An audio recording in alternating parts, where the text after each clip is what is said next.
ایک شخص حالت سفر میں اپنی منزل کی جانب رواں دواں تھا۔ پانی اس کے پاس ختم ہو چکا تھا۔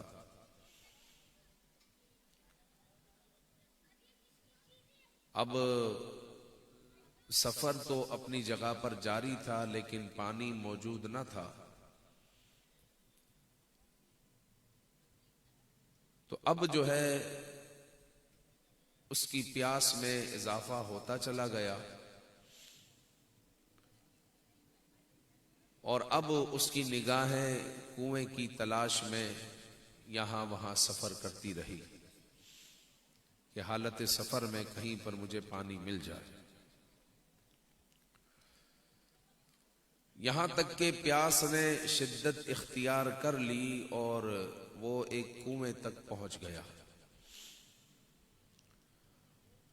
اب جب کنویں پر پہنچا تو کنویں پر نہ تو بالٹی ہے نہ رسی ہے، اور پانی بھی نیچے ہے، تو پانی کیسے پیے؟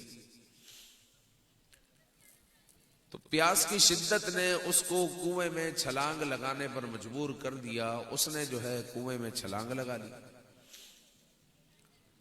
لیکن کنویں کی اینٹیں کچھ اس طرح بنی ہوئی تھی کہ وہ بآسانی باہر آ گیا۔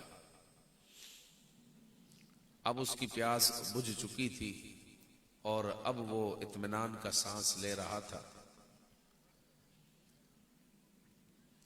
اچانک اس کی ایک نظر پڑتی ہے کتے پر کہ جو اسی کنویں کے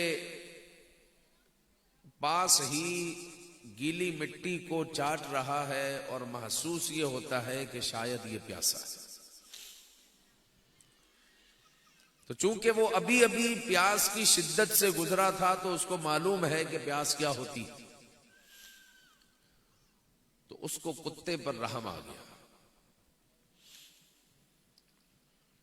تو حدیث پاک میں آتا ہے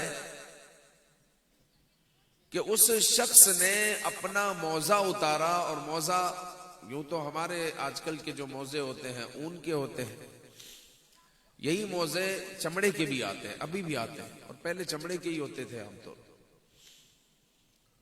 تو اپنا موزہ اس نے اتارا اور اسی طرح کنویں میں وہ اتر گیا، اور موزے کو اس نے بھرا، اپنے دانتوں میں جو ہے موزے کو دبایا، اور کنویں سے وہ باہر نکلا، کتے کو پانی پلایا، بات ختم۔